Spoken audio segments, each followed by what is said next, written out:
Well, good morning. As I explained yesterday at church, I thought I would just do a thought for each day of this Holy Week, as we call it, leading up to Easter. So we can look at all the different events that took place between Jesus coming into Jerusalem on that Palm Sunday, as we call it, and his death and resurrection.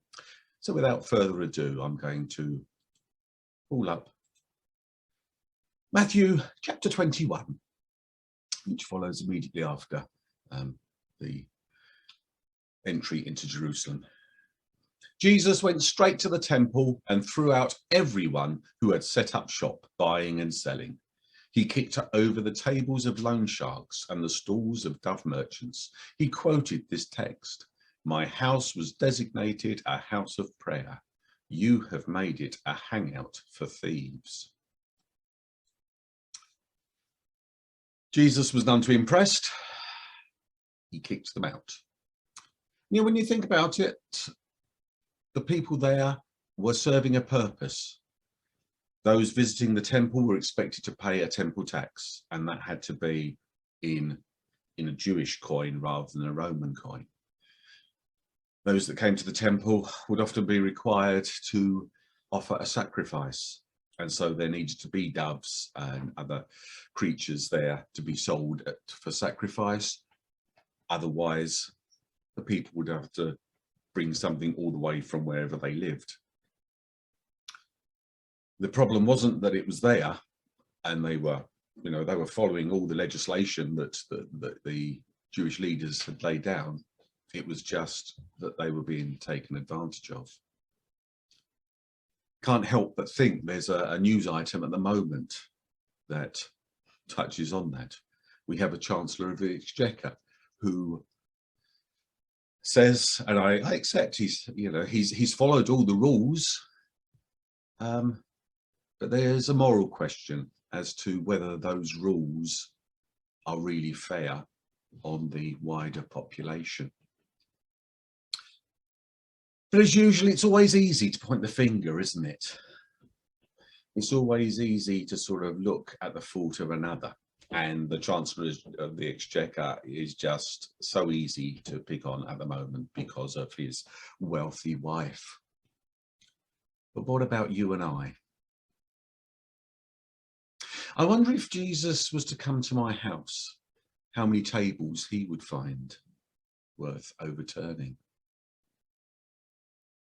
Because when I think about it, I'd like to think I don't do anything that's illegal, but I expect my clothes to be cheap. And by expecting them to be cheap, that rips down the wealth of people in other parts of the world. It's nice that I can have strawberries any time of the year. But to do so means that farmers in other parts of the world are growing what I want rather than what they need.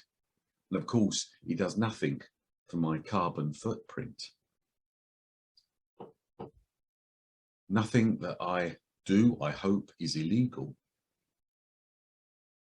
But morally, is it right? And it's easy to point at the Chancellor and his wife because, hey, they are billionaires, millionaires. And here I am on a clergy stipend, not earning quite as much as they do. But again, it's easy to sort of compare and point fingers at those like that. But if there was somebody in a little village in the middle of nowhere who was counting themselves fortunate if they'd be able to put something on their plate today, then I guess I do look like a billionaire or a millionaire. So we all have a part to play.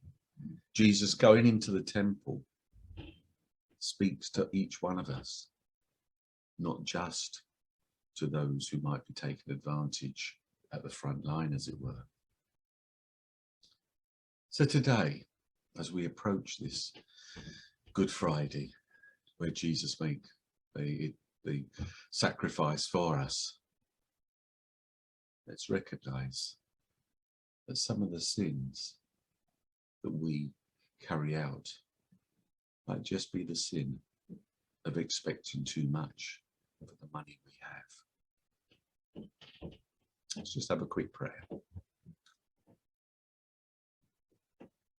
So Lord, help me to appreciate the things that I have,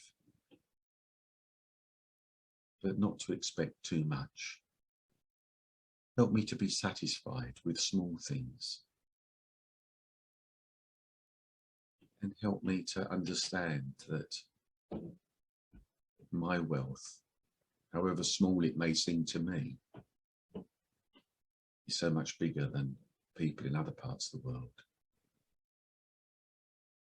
And my wealth puts demands on them that may not be fair, that may need overturning. Lord, you've been generous to each one of us. Help us to share that generosity with the way that we use the wealth that we're blessed with. In Jesus' name, amen. See you again tomorrow with another thought about Holy Week. Till then, God bless.